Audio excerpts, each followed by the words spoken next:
Avez-vous déjà senti que peu importe vos efforts, vous ne pourrez jamais vous sentir complet, comme s'il manquait toujours quelque chose en vous, un vide que vous ne savez pas exactement comment combler? Peut-être avez-vous essayé d'améliorer votre estime de soi, répété des affirmations positives devant le miroir, ou suivi des conseils selon lesquels vous devez simplement vous aimer davantage. Mais au fond, rien de tout cela ne semble résoudre le problème.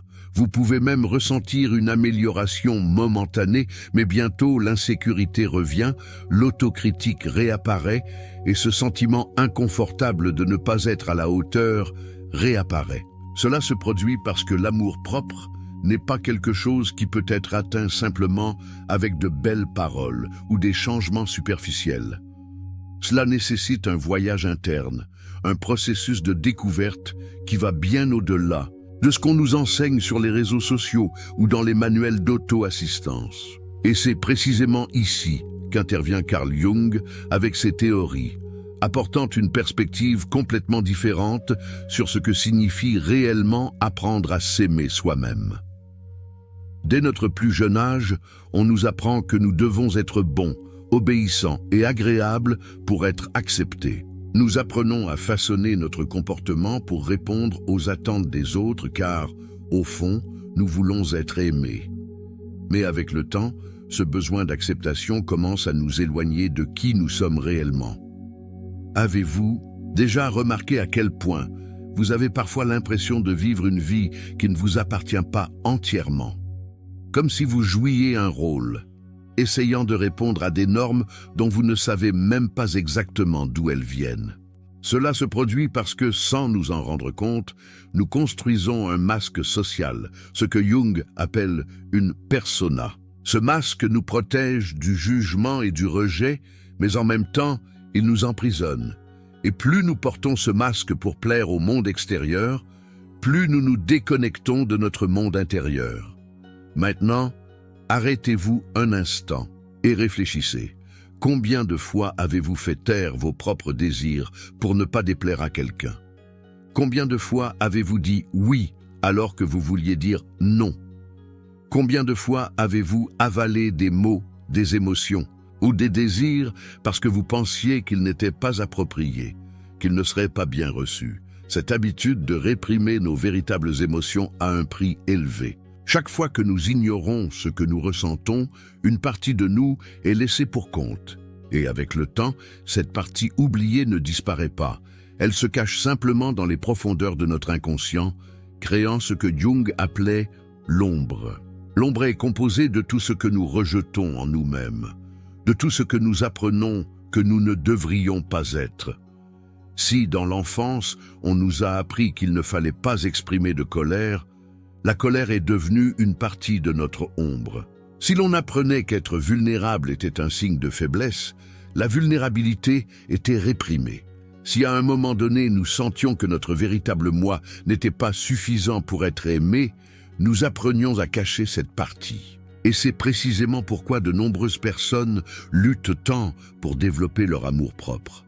Comment pouvons-nous nous aimer si nous ne savons même pas qui nous sommes vraiment? Peut-être vous reconnaissez-vous dans ce sentiment de toujours chercher quelque chose comme s'il manquait une pièce pour vous sentir complet. Certaines personnes tentent de combler ce vide en recherchant la validation des autres, que ce soit dans les relations, la reconnaissance professionnelle ou les réseaux sociaux. D'autres se plongent dans le perfectionnisme, pensant que s'ils sont assez bons, ils mériteront enfin de s'aimer. Mais tout cela n'est qu'un palliatif. Jung nous enseigne que le véritable amour de soi n'est possible que lorsque nous avons le courage de regarder à l'intérieur et d'intégrer ces parties de nous-mêmes qui ont été rejetées tout au long de notre vie. Pensez-y. Et si, au lieu d'essayer d'être une version idéalisée de vous-même, vous commenciez à accepter votre intégralité? Et si, au lieu de vous juger sur ce que vous ressentez ou pensez, vous commenciez à vous demander pourquoi ces sentiments sont là? Souvent, ce que nous considérons comme des défauts sont en réalité des parties précieuses de notre psychisme qui ont été réprimées. La peur d'être rejeté, par exemple, peut cacher un profond besoin d'établir une véritable connexion. L'insécurité peut être le reflet d'expériences passées dans lesquelles nous n'avons pas été reconnus. La colère peut être le signe que vos limites sont dépassées. Et lorsque nous commençons à voir ces émotions non pas comme des ennemis, mais comme des messages provenant de notre inconscient, quelque chose en nous change. Maintenant, je vous pose une question. Qu'est-ce que vous vous cachez? Quelle partie de vous-même craignez-vous de révéler au monde? Si vous pouviez exprimer librement qui vous êtes vraiment, sans crainte d'être jugé, que feriez-vous différemment dans votre vie? Ce sont des réflexions importantes pour commencer ce voyage. L'amour-propre ne vient pas du jour au lendemain, mais de petits moments où l'on choisit de s'écouter au lieu de s'abandonner.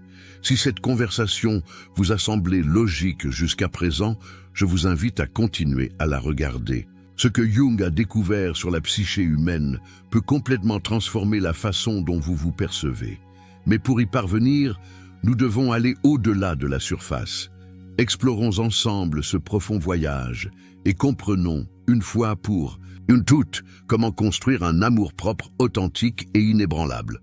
On nous a appris que l'amour-propre consiste simplement à se regarder dans le miroir et à répéter des phrases positives, comme si nous pouvions nous convaincre que nous nous aimons déjà suffisamment.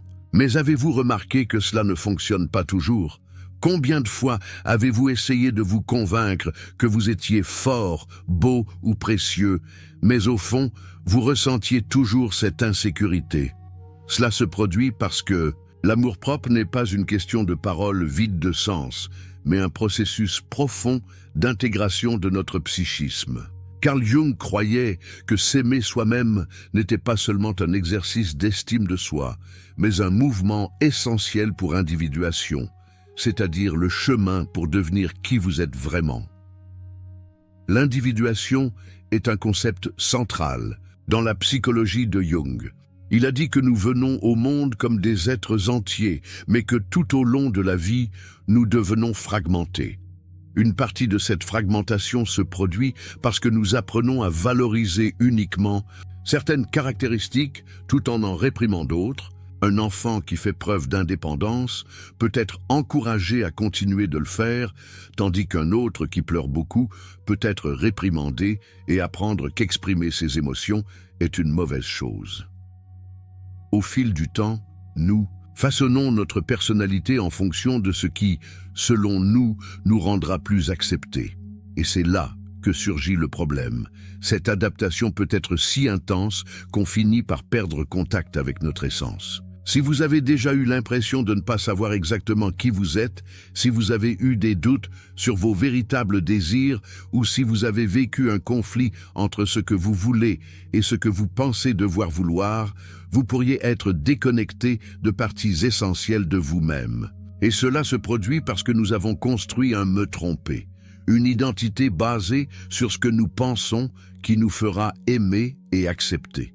Cette construction est ce que Jung appelle « personne ». La persona est une sorte de masque que nous utilisons pour interagir avec le monde. Ce n'est pas quelque chose de mauvais en soi, après tout, nous en avons besoin pour vivre en société. Mais lorsque nous croyons que la persona est tout ce que nous sommes, lorsque nous confondons ce masque avec notre véritable identité, nous perdons le lien avec des parties importantes de nous-mêmes. Beaucoup de gens passent leur vie entière à essayer de maintenir cette persona en se modelant aux attentes des autres sans se rendre compte qu'en agissant ainsi, ils abandonnent eux-mêmes. Et peut-être que cela vous arrive. Combien de fois vous êtes-vous surpris à sourire alors que vous aviez réellement envie de pleurer? Combien de fois avez-vous accepté quelque chose juste pour éviter un conflit?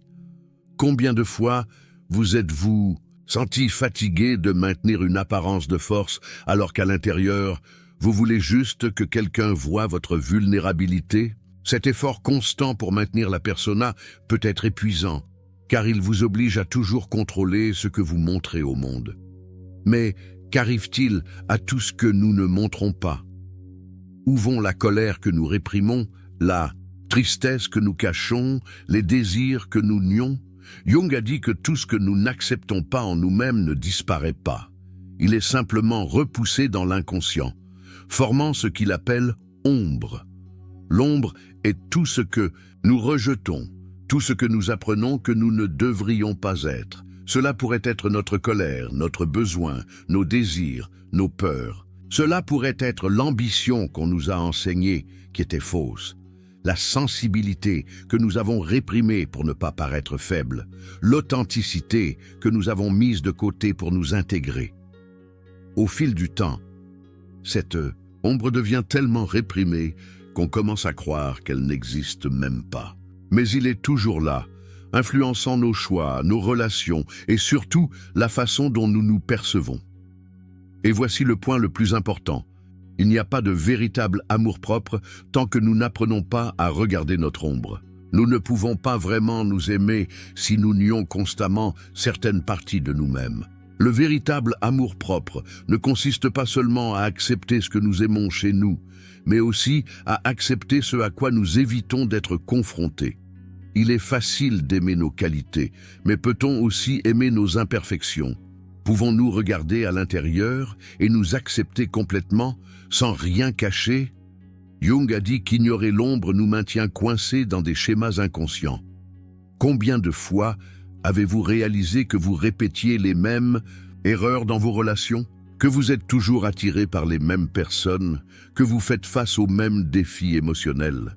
Beaucoup de ces répétitions se produisent parce que nous ne sommes pas conscients des parties de nous-mêmes que nous essayons de nier. Cette peur de l'abandon que vous ressentez peut provenir d'une partie de vous qui a appris, il y a longtemps, que vous n'étiez pas digne d'amour. Ce besoin de toujours plaire peut venir d'une partie de vous qui croit que vous ne serez accepté que si vous ne décevez jamais personne. Maintenant, réfléchissez un instant.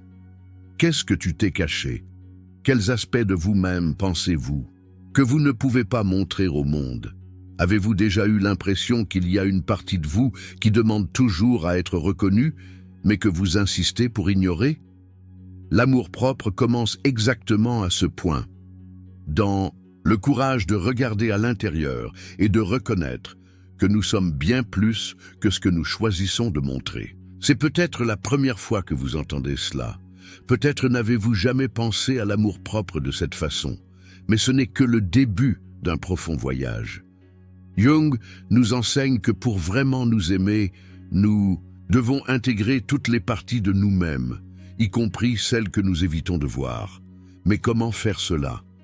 Comment reconnaître et accueillir notre ombre sans crainte? La réponse à cette question peut complètement changer la façon dont vous vous percevez. Accepter notre ombre peut sembler effrayant au début. Après tout, nous passons notre vie entière à essayer de l'ignorer, croyant que si nous le cachons suffisamment bien, il disparaîtra. Mais Jung nous prévient. Tout ce que nous réprimons ne disparaît pas. Il trouve juste d'autres moyens de se manifester. Et la plupart du temps, ces manifestations se produisent d'une manière qui nous nuit profondément. Vous est-il déjà arrivé de réagir de manière excessive à quelque chose de petit, comme si l'émotion qui surgissait était plus grande que la situation elle-même, ou être irrité par le comportement de quelqu'un sans vraiment comprendre? Pourquoi? Souvent, ce qui nous dérange chez les autres, c'est précisément ce que nous n'acceptons pas chez nous-mêmes. Si nous avons une ombre qui réprime notre colère, nous pouvons ressentir un inconfort intense lorsque nous voyons quelqu'un exprimer librement son agressivité. Si nous apprenons à cacher notre vulnérabilité, nous pourrions juger ceux qui expriment ouvertement leurs émotions. Ce mécanisme, connu sous le nom projection, est une manière que l'inconscient trouve pour nous forcer à gérer des parties de nous-mêmes que nous essayons d'ignorer. Pensez-y un instant. Quel type de personne vous irrite le plus? Qu'est-ce qui éveille en vous une forte réaction émotionnelle? Avez-vous déjà ressenti un inconfort inexplicable face à quelqu'un qui semblait simplement être ce qu'il est, sans vous soucier de l'opinion des autres? Ou avez-vous déjà été envieux de personnes qui ont des caractéristiques que, au fond, vous souhaiteriez avoir? Si c'est le cas, c'est peut-être le signe qu'il y a des parties de vous qui demandent à être reconnues. Jung a déclaré que la première étape pour intégrer notre ombre et d'arrêter de la fuir. Nous devons développer le courage de regarder à l'intérieur et de reconnaître ces parties oubliées. Cela ne signifie pas que nous devrions agir de manière impulsive ou adopter aveuglément des comportements destructeurs, mais plutôt que nous devrions nous permettre de comprendre ce que nous ressentons réellement et pourquoi nous ressentons. Lorsque nous ignorons notre ombre, elle se manifeste de manière incontrôlée. Mais quand on l'accueille, il devient source de pouvoir et de connaissance de soi. Voici quelque chose que beaucoup de gens ne comprennent pas à propos de l'amour-propre. Ce n'est pas seulement un sentiment, mais un processus actif d'acceptation et de transformation. Il ne suffit pas de simplement vous répéter que vous aimez. Vous devez démontrer cet amour à travers vos actions. Et la plus grande preuve d'amour que l'on puisse se donner, c'est d'arrêter de s'abandonner. Nous nous abandonnons à chaque fois que nous ignorons nos sentiments, quand nous sommes tristes, mais que nous faisons comme si tout allait bien, lorsque nous sommes fatigués, mais que nous continuons à nous surmener pour répondre aux attentes des autres, quand nous voulons quelque chose, mais que nous nous convainquons que nous ne le méritons pas. Chaque fois que nous faisons cela, nous envoyons le message à notre inconscient que nous ne sommes pas importants. Et au fil du temps, ce message devient une vérité intérieure, un sentiment constant d'insuffisance. Imaginez maintenant un petit enfant qui pleure parce qu'il a peur. Au lieu de l'accueillir et de lui demander ce qui se passe, vous l'ignorez simplement et lui dites d'arrêter de dire des bêtises. Au fil du temps, cet enfant apprendra que ses sentiments ne sont pas valables et commencera à les cacher même à lui-même. C'est exactement ce que nous faisons lorsque nous réprimons nos émotions. Et si, au lieu de vous juger parce que vous vous sentez effrayé, en colère ou triste, vous commenciez à vous écouter? Si vous vous demandiez « Pourquoi est-ce que je ressens cela? Qu'est-ce que cette émotion essaie de me dire ?» La vérité est qu'il n'y a pas de mauvaises émotions. Ce qui existe, ce sont des sentiments qui ont été mal compris et maltraités tout au long de la vie. Souvent, l'anxiété que nous ressentons n'est pas un problème en soi, mais le signe que nous ignorons quelque chose d'important. L'insécurité peut être le reflet d'expériences passées qui n'ont jamais été véritablement guéries. La colère peut être une tentative de notre inconscient de nous rappeler que nos limites ne sont pas respectées. Au lieu de combattre ces émotions, nous devons apprendre à les écouter. Maintenant, réfléchissez un instant. À quand remonte la dernière fois que vous vous êtes vraiment écouté? À quand remonte la dernière fois où vous vous êtes permis de ressentir ce que vous ressentiez sans jugement, sans vous précipiter pour faire disparaître l'émotion? Et plus important encore, à quand remonte la dernière fois que vous avez réellement montré de l'amour pour vous-même? L'amour-propre ne réside pas seulement dans les grandes décisions, mais aussi dans les petits moments du quotidien. C'est dans la façon dont vous vous parlez lorsque vous faites une erreur, dans le soin que vous apportez à votre corps et à votre esprit, dans le respect que vous avez de vos propres limites. Le problème est que nous confondons souvent l'amour-propre et l'indulgence. Nous pensons que s'aimer soi-même, c'est simplement se permettre de faire ce que l'on veut à tout moment, sans considérer les conséquences. Mais Jung nous enseigne que le véritable amour de soi implique discipline, responsabilité et un profond engagement envers notre croissance. S'aimer, c'est être prêt à faire ce qui est nécessaire pour son propre bien-être, même lorsque cela est difficile. C'est dire non quand c'est nécessaire, c'est abandonner les situations qui vous blessent, c'est choisir ce qui vous nourrit vraiment, et pas seulement ce qui vous apporte un soulagement momentané. Et peut-être vous. Demandez-vous, par où commencer? Comment puis-je commencer à pratiquer cet amour-propre véritable et profond? La première étape est simple, mais transformatrice. Sois honnête avec toi-même. Demandez-vous honnêtement à quel domaine de votre vie vous vous êtes abandonné. Où avez-vous ignoré vos propres sentiments? Quand vous êtes-vous traité? Avec moins de compassion que vous ne le feriez avec un ami cher? Cet exercice d'introspection peut faire ressortir des vérités inconfortables, mais il peut aussi être incroyablement libérateur. Car en fin de compte, ce que nous recherchons le plus n'est pas la perfection, mais la liberté d'être qui nous sommes vraiment. Et cette liberté ne peut exister que lorsque nous cessons de nous cacher. Beaucoup de gens croient que l'amour-propre signifie se sentir bien tout le temps. Qu'une personne qui s'aime vraiment n'a jamais peur, n'exige jamais trop, ne se sent jamais en insécurité. Mais c'est loin de la réalité. Le véritable amour-propre ne consiste pas à éliminer les sentiments inconfortables. Il s'agit d'apprendre à les gérer de manière saine. Jung nous enseigne qu'accepter qui nous sommes ne consiste pas à essayer d'effacer nos ombres, mais à avoir le courage de les éclairer. Si vous vous êtes déjà senti frustré de ne pas pouvoir développer votre amour-propre, c'est peut-être parce que vous considérez toujours vos émotions comme quelque chose qui doit être réparé. Et si, au lieu d'essayer de changer ce que vous ressentez, vous commenciez à rechercher d'où viennent ces émotions? La peur du rejet, par exemple, peut être le reflet d'expériences d'enfance au cours desquelles vous avez senti que vous n'étiez pas assez bien pour recevoir de l'amour. La difficulté à établir des limites peut être liée à un modèle de comportement acquis dans lequel plaire aux autres était le seul moyen d'être accepté. Tout ce que nous ressentons a une origine, et lorsque nous commençons à remettre en question ces racines, nous faisons un grand pas vers le véritable amour de soi. Vous êtes-vous déjà arrêté pour vous demander « Qu'est-ce qui m'empêche de m'aimer complètement » Est-ce la critique que j'ai entendue tout au long de ma vie? Les traumatismes que je porte sans m'en rendre compte? Ou peut-être l'idée que je ne serai digne d'amour que lorsque je serai parfait? De nombreuses personnes vivent en attendant que quelque chose d'extérieur se produise pour pouvoir enfin se sentir bien dans leur peau. Ils pensent que lorsqu'ils auront le corps idéal, le travail parfait, la relation de rêve, ils pourront alors s'aimer. Mais cette logique est dangereuse, car elle place l'amour de soi comme un objectif à atteindre, et non comme un état intérieur cultivable dans le présent.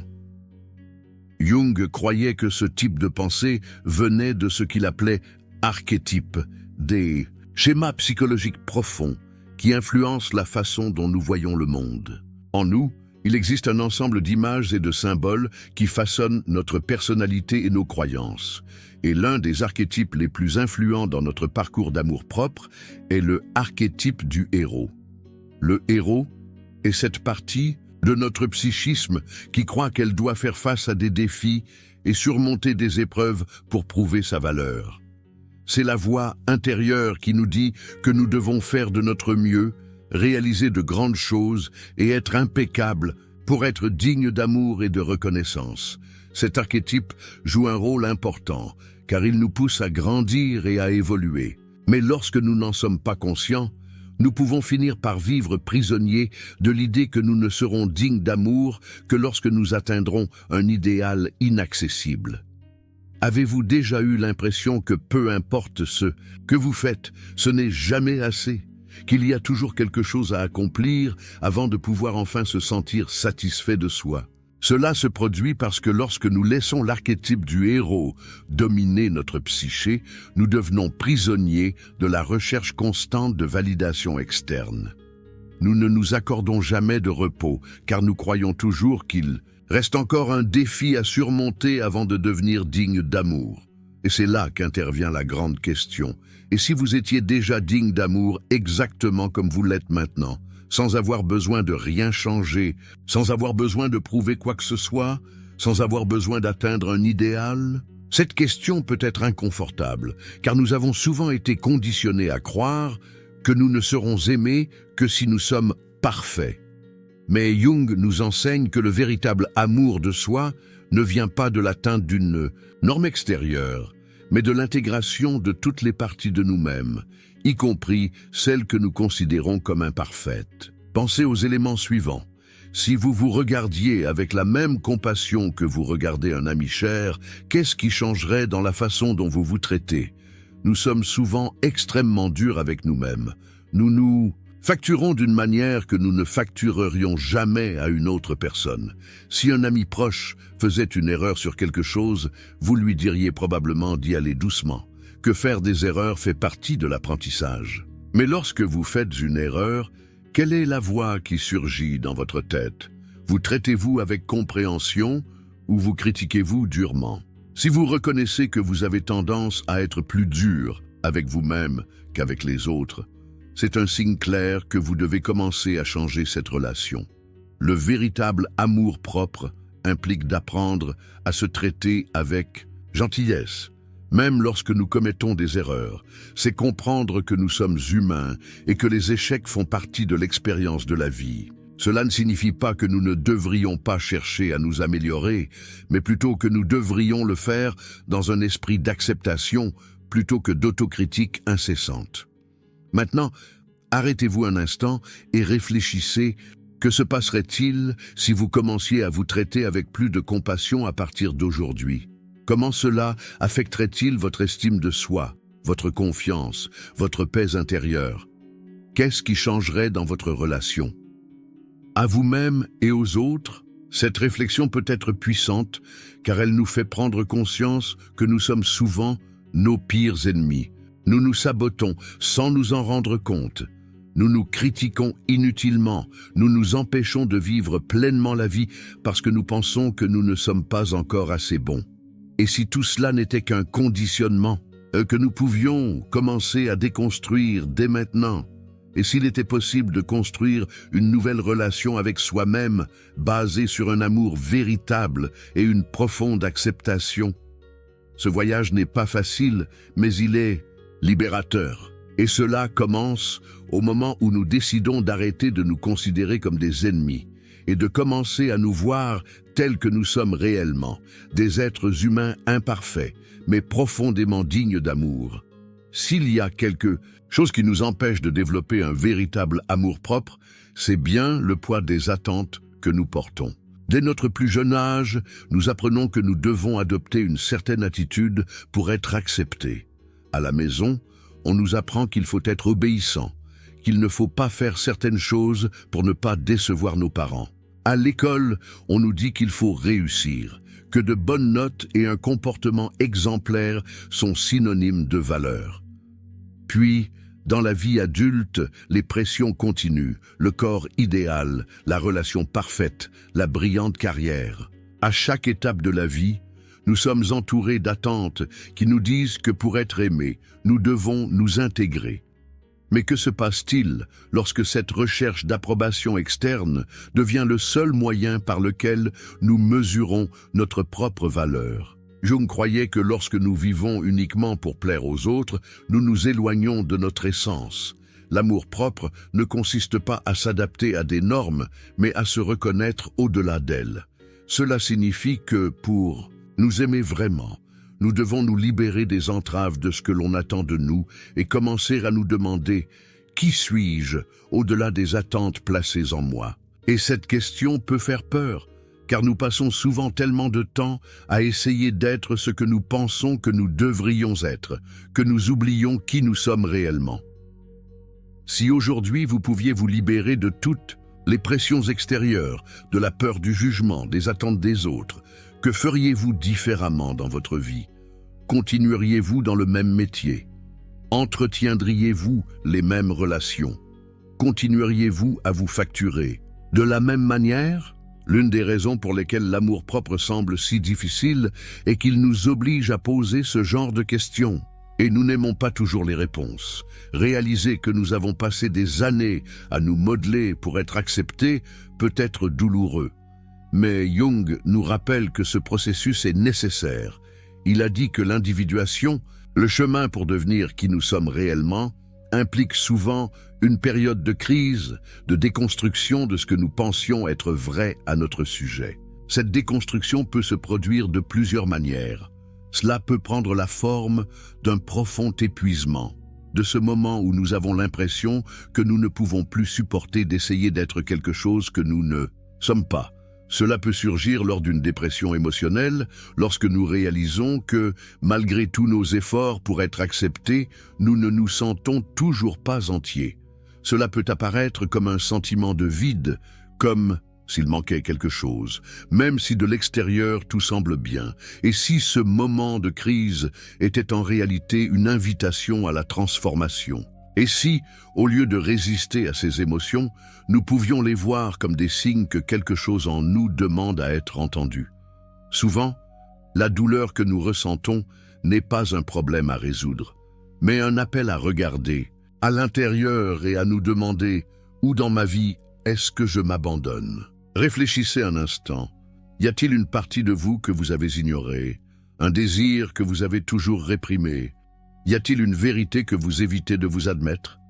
Parfois, le plus grand acte d'amour-propre que nous puissions faire est simplement de nous permettre d'être honnêtes. Mais l'honnêteté envers soi-même demande du courage. Cela vous oblige à arrêter de prétendre que tout va bien, alors que ce n'est pas le cas. Cela vous oblige à accepter que certains des choix que vous avez faits jusqu'à présent étaient peut-être basés sur la peur plutôt que sur un véritable désir. Cela nécessite que vous ayez l'humilité d'admettre que vous êtes encore en train d'apprendre à vous aimer et que c'est normal de ne pas avoir toutes les réponses maintenant. Le problème est que nous avons souvent peur de nous écouter, car nous savons que si nous le faisons, nous devrons changer. Et le changement fait peur. Nous nous accrochons à ce qui nous est familier, même si cela nous fait mal. Nous préférons continuer à vivre automatiquement plutôt que d'affronter les vérités que nous évitons. Mais Jung a déclaré que pour véritablement évoluer, nous devons accepter cet inconfort. Et c'est la différence entre l'amour-propre superficiel et le véritable amour-propre. Le superficiel nous dit de simplement répéter des phrases de motivation et d'ignorer ce que nous ressentons. Le réel nous invite à entrer en contact avec le plus profond de nous-mêmes, même lorsque cela est difficile. Il nous met au défi de sortir du pilote automatique, de remettre en question nos croyances, de nous libérer des attentes extérieures. Maintenant, réfléchis avec moi. Si vous vous permettiez dès aujourd'hui de vivre votre vérité, sans crainte du jugement, qu'est-ce qui changerait dans votre vie? Cette réponse peut être le premier pas vers une transformation profonde. Jung nous enseigne que plus nous nous rapprochons de notre essence, plus nous devenons libres. Et la vraie liberté ne consiste pas à répondre aux attentes des autres, mais à s'autoriser à être qui on est vraiment. Avez-vous déjà remarqué à quel point nous devenons souvent prisonniers de ce que nous pensons que nous devrions être? Comment créer une identité basée sur le besoin de plaire, d'être accepté et de répondre aux attentes des autres? Et ce faisant, finissons-nous par nous éloigner de qui nous sommes réellement? C'est l'un des plus grands obstacles à l'amour-propre, l'idée que nous devons être quelqu'un pour mériter l'amour et le respect, alors qu'en réalité, nous sommes déjà assez exactement comme nous sommes. Mais accepter cette vérité n'est pas simple. Dès notre plus jeune âge, nous apprenons à nous voir à travers les yeux des autres. Si nous étions félicités pour notre intelligence, nous commençons à sentir que nous devons toujours faire preuve d'intelligence pour être valorisés. Si on nous félicitait d'être responsables, nous en arrivons à croire que notre importance vient de notre capacité à prendre soin de tout et de tous. Et sans nous en rendre compte, nous réduisons notre identité à ce qui a été accepté et reconnu. Mais qu'arrive-t-il à toutes les parties de nous qui n'ont pas reçu de validation? Qu'arrive-t-il à nos désirs qui étaient considérés comme mauvais, avec nos émotions jugées excessives, avec nos rêves qui n'étaient pas pris au sérieux? Jung nous enseigne que ce que nous nions en nous-mêmes ne disparaît pas. Il se cache. Ces parties oubliées forment ce qu'il appelle ombre, et c'est précisément dans cette ombre que réside souvent la clé du véritable amour de soi. Car ce que nous rejetons en nous-mêmes, ce n'est pas seulement ce que nous considérons comme mauvais, mais aussi des qualités que nous réprimons par peur d'être rejetés. Peut-être avez-vous réprimé votre spontanéité parce qu'on vous a appris à toujours être contrôlé. Peut-être avez-vous caché votre créativité parce qu'on vous a dit que ce n'était pas assez pratique. Peut-être a-t-il étouffé sa propre voix parce qu'il pensait que ce qu'il avait à dire n'était pas important. Et si, au lieu de fuir ces parties de vous-même, vous commenciez à les regarder avec curiosité? Et si vous commenciez à vous demander « Qu'est-ce que je me suis caché pour être accepté par les autres ?» C'est l'une des questions les plus puissantes que nous puissions poser lorsque nous recherchons un amour-propre profond et réel. Parce que cela nous fait comprendre que nous ne sommes pas seulement ce que nous montrons au monde, mais aussi tout ce que nous avons appris à cacher. Maintenant, réfléchissez un instant. Que feriez-vous si vous n'aviez pas peur du jugement? Si vous n'aviez pas besoin de répondre à des attentes, quelle version de vous émergerait? Ce sont des questions inconfortables, car elles nous mettent face à la possibilité que nous vivions peut-être une vie qui n'est pas complètement la nôtre. Mais ce sont des questions nécessaires. Parce que le véritable amour de soi ne vient pas du fait de devenir quelque chose de différent, mais de récupérer tout ce que nous sommes déjà et apprendre à nous cacher. Le problème est que nous avons souvent peur de regarder cette ombre parce que nous pensons que si nous le faisons, nous découvrirons quelque chose de mauvais chez nous. Mais Jung nous enseigne que le processus d'individuation, c'est-à-dire le chemin pour devenir qui nous sommes réellement, ne signifie pas éliminer l'ombre, mais l'intégrer. Cela signifie qu'au lieu de combattre nos impulsions, nos désirs, nos vulnérabilités, nous pouvons commencer à les comprendre. Imaginez que vous ayez passé des années à essayer d'être quelqu'un qui plaît toujours aux autres. Vous êtes peut-être même convaincu qu'il s'agit d'une qualité. Mais au fond, il y a peut-être une partie de vous qui se sent fatiguée, étouffée, qui veut juste être libre de dire ce qu'elle pense et ressentir ce qu'elle ressent sans crainte. Cette partie fait partie de votre ombre. Et l'ignorer ne le fera pas disparaître, au contraire, cela le fera se manifester de manière inconsciente. Peut-être par une irritation constante, une fatigue émotionnelle, des accès de colère, ou même une maladie physique. Maintenant, si vous acceptez cette partie, si vous lui donnez de l'espace pour exister, vous commencerez à réaliser qu'elle n'était pas votre ennemie, qu'elle essayait juste de te rappeler qui tu es vraiment, qu'elle te montrait les endroits où tu t'étais abandonné. Et lorsque vous vous autorisez à intégrer votre ombre, quelque chose d'incroyable se produit. Vous recommencez à vous sentir entier. Parce qu'au fond, l'amour-propre ne consiste pas à devenir quelque chose de nouveau. Il s'agit de retrouver tout ce que vous avez toujours été, mais que vous avez appris à nier. Et peut-être que maintenant vous vous demandez « Mais comment faire cela en pratique ?» Comment puis-je commencer à intégrer mon ombre et développer un véritable amour-propre? C'est un chemin qui demande du courage, mais qui peut complètement transformer la façon dont vous vous voyez et comment vous vivez votre vie. Le voyage pour intégrer l'ombre et développer un véritable amour de soi n'est pas linéaire.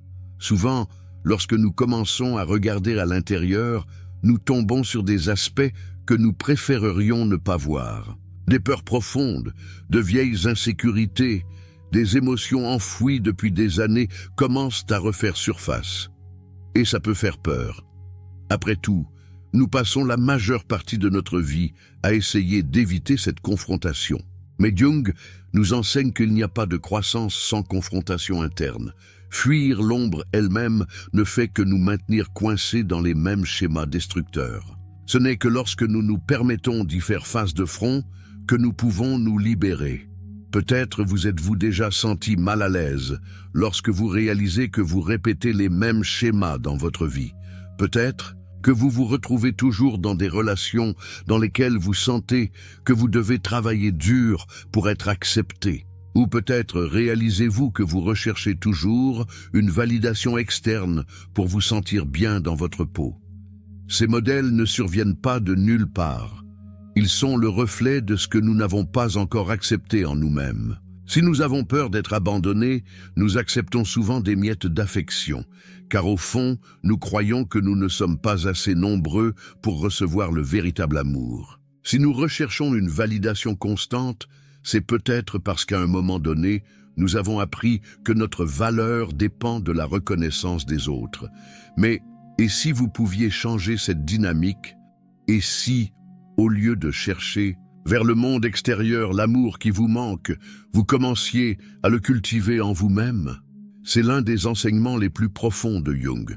Tout ce que nous recherchons à l'extérieur de nous existe déjà en nous, mais nous devons apprendre à y accéder. L'amour-propre n'est pas quelque chose que quelqu'un peut vous donner. Cela ne vient pas d'un compliment, d'une relation ou d'une réalisation extérieure. Il naît au moment où vous vous permettez de voir, d'accepter et d'accueillir chaque partie de qui vous êtes, sans avoir besoin de l'approbation de qui que ce soit. Mais cela ne veut pas dire que c'est facile. Essayer de s'aimer peut souvent donner l'impression de nager à contre-courant. On nous a appris depuis si longtemps que nous avons besoin de prouver notre valeur, que lorsque nous commençons à remettre en question cette idée, nous nous sentons coupables. Avez-vous déjà remarqué combien de personnes pensent qu'il est égoïste de se donner la priorité? Comment sommes-nous conditionnés à croire que nous devons toujours faire des sacrifices pour être assez bons? Ce type de pensée est profondément ancré dans notre inconscient collectif. Jung a parlé de l'inconscient collectif comme d'une sorte de mémoire ancestrale que nous portons tous. En son sein, il existe des archétypes et des modèles hérités qui influencent notre comportement sans que nous nous en rendions compte.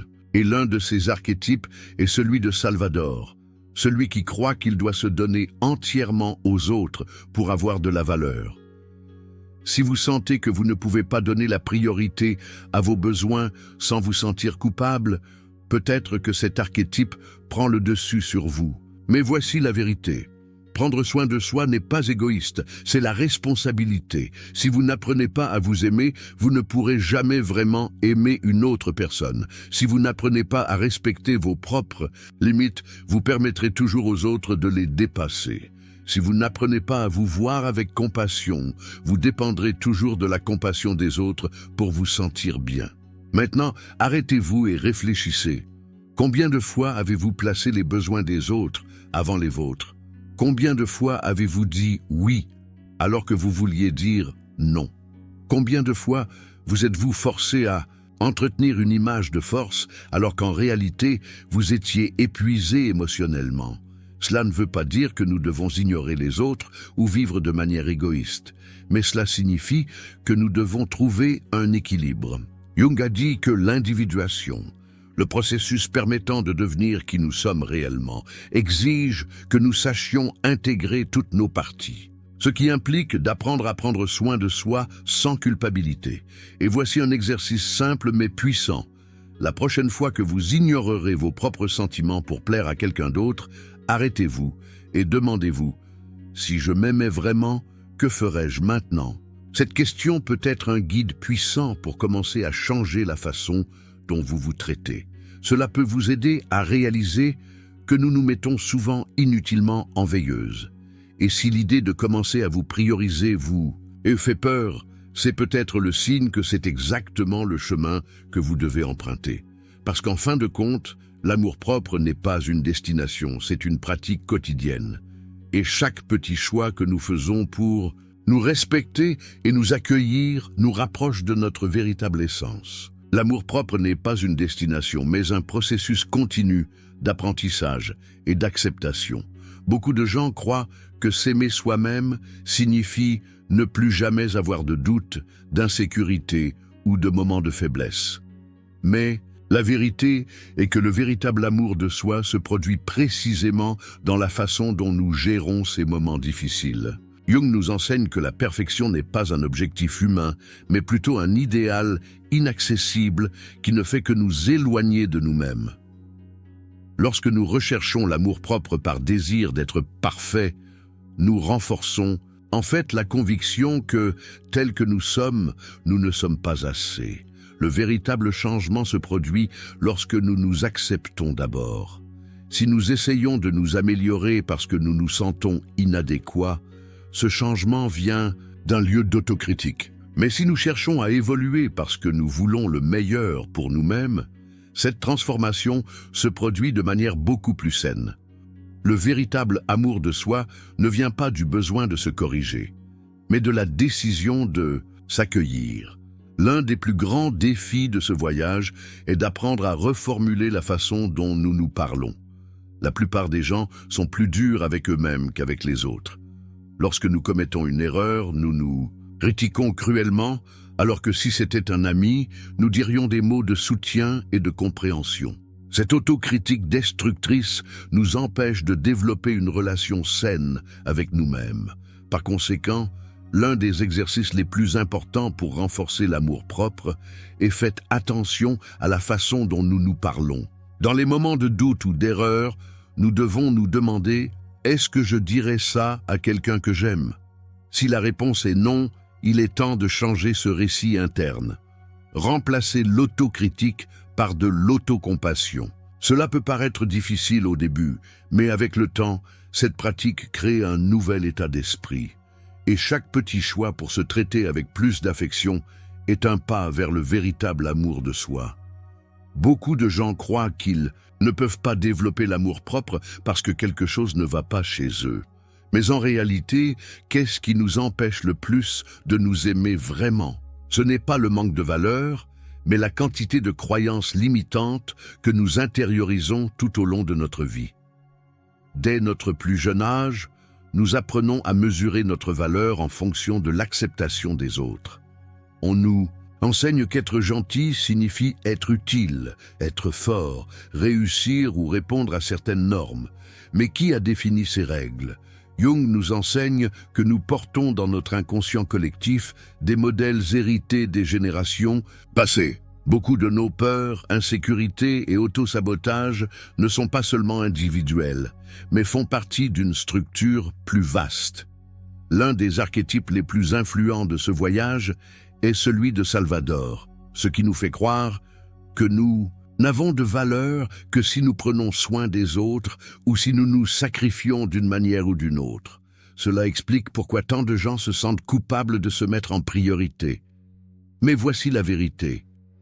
Prendre soin de soi n'est pas égoïste, c'est une nécessité. Vous ne pouvez pas donner de l'amour aux autres si vous n'avez pas appris à vous le donner. Si vous mettez toujours vos besoins au second plan, votre énergie s'épuise, votre santé émotionnelle s'érode et votre estime de soi s'affaiblit. L'un des moyens les plus simples et les plus efficaces de changer cet état d'esprit est poser la question « Si je m'aimais vraiment, que choisirais-je maintenant ?» Cette question vous aide à sortir du pilote automatique et à prendre des décisions qui respectent réellement votre essence. Cela peut être de dire non à quelque chose qui vous fait mal, cela peut être de vous reposer sans culpabilité, ou cela peut être de vous éloigner des personnes qui ne respectent pas vos limites. Chaque fois que vous vous choisissez, vous renforcez votre relation avec vous-même. Et oui, ce changement peut être difficile au début. Mais qu'y a-t-il de plus douloureux, déplaire aux autres ou continuer à s'abandonner? Cette réponse pourrait tout changer. S'il y a quelque chose qui sabote profondément l'amour-propre, c'est bien la voix du critique intérieur. Cette voix qui trouve toujours des raisons de vous rabaisser, qui vous rappelle vos erreurs, qui vous fait douter de votre valeur. Jung nous enseigne que cette voix ne vient pas de nulle part. Elle est le résultat de toutes les critiques que nous avons intériorisées tout au long de notre vie, de toutes les expériences qui nous ont fait croire qu'il fallait être différent pour être aimé. Mais ce que peu de gens réalisent, c'est que cette voix n'est pas là pour nous détruire, mais pour nous protéger. Le critique intérieur essaie de nous protéger en nous empêchant de commettre des erreurs, d'être rejetés ou d'affronter des situations difficiles. Le problème, c'est qu'en voulant nous protéger, il finit par nous emprisonner. La solution n'est pas de faire taire cette voix, mais de le resignifier. Lorsque le critique intérieur dit « Vous ne faites jamais rien de bien », demandez-vous « C'est vrai ?» Ou s'agit-il simplement d'une peur déguisée en autocritique? Lorsque la pensée « Vous ne méritez pas ça » vous vient, demandez-vous « Cette croyance vient-elle de moi ou de quelque chose que j'ai entendu dans le passé ?» Cet exercice simple peut transformer la façon dont vous vous percevez. De plus, la façon dont nous nous parlons définit notre réalité. Si nous passons la journée à nous rabaisser, nous nous sentirons inévitablement petits. Mais si nous commençons à reformuler notre langage interne, nous construisons peu à peu une nouvelle relation avec nous-mêmes. Échanger la critique contre l'acceptation. Au début, cela peut paraître forcé, mais avec le temps, cette pratique change votre rapport à vous-même. S'il y a une chose que vous pouvez décider maintenant, c'est celle-ci. Arrêtez d'être votre propre ennemi. L'amour-propre commence lorsque vous choisissez d'être à vos côtés. L'amour-propre ne s'acquiert pas du jour au lendemain. C'est un engagement quotidien, une décision constante de se traiter avec respect, attention et gentillesse. Et peut-être que la plus grande erreur que nous commettons au cours de ce voyage est de croire que pour nous aimer, nous devons d'abord nous sentir dignes d'être aimés. Mais Jung nous enseigne quelque chose d'essentiel. C'est l'acte de s'aimer soi-même qui nous rend dignes. La réalité est qu'il n'y a pas de moment idéal pour commencer à s'aimer. Vous n'avez pas besoin d'attendre pour vivre une relation idéale, avoir un corps parfait ou résoudre toutes vos insécurités. Vous pouvez choisir de vous aimer dès maintenant, tel que vous êtes. Cela ne veut pas dire que vous n'aurez plus jamais de doute ni de mauvais jours. Cela signifie que lorsque ces moments arrivent, vous ne vous abandonnerez pas. Cela signifie que même face à la peur et à l'incertitude, vous serez toujours là pour vous-même. Maintenant, arrêtez-vous et réfléchissez. Si vous croyiez vraiment que vous étiez déjà digne d'amour, comment votre vie changerait-elle? En quoi vos choix seraient-ils différents? Comment vous sentiriez-vous en vous réveillant chaque jour en sachant que vous n'avez pas besoin de prouver quoi que ce soit à qui que ce soit pour suffire? Cette réponse pourrait tout changer, parce que l'amour-propre n'est pas quelque chose que l'on doit gagner. C'est quelque chose que vous avez déjà en vous. Il vous suffit de commencer à le voir. Arriver ici était déjà une grande étape. Le fait que vous ayez regardé cette vidéo jusqu'à la fin montre que, d'une manière ou d'une autre, quelque chose en vous est prêt à changer. C'est peut-être la première fois que vous pensez à l'amour de soi de cette manière, non pas comme quelque chose de superficiel ou d'inatteignable, mais comme un processus profond de connaissance de soi, d'acceptation et de transformation. Jung nous enseigne que le véritable amour de soi ne consiste pas à devenir quelqu'un d'autre, mais à récupérer celui que l'on a toujours été. Il s'agit d'intégrer votre ombre, d'abandonner le besoin d'approbation externe et d'apprendre à vous traiter avec la même gentillesse que vous offrez aux autres. Cela ne veut pas dire que vous n'aurez plus jamais de moments de doute ou d'insécurité, mais que même dans ces moments-là, vous ne vous abandonnerez pas. Cela signifie que quoi qu'il arrive, vous serez à vos côtés. Maintenant, je veux vous laisser avec une dernière pensée. Si à partir d'aujourd'hui, vous commenciez à agir comme quelqu'un qui vous aime vraiment, quels seraient les premiers changements dans votre vie? Pensez-y et, si vous le souhaitez, partagez-le dans les commentaires. Je veux savoir quelle a été la plus grande révélation que vous avez acquise en regardant cette vidéo. Si ce contenu vous a semblé logique, n'oubliez pas de vous abonner à la chaîne et d'activer les notifications. Ici, nous parlons de connaissance de soi, de psychologie et de transformation personnelle. Et ce voyage ne fait que commencer. Si vous voulez apprendre à vous voir plus honnêtement, c'est le bon endroit pour vous. Rendez-vous dans la prochaine vidéo.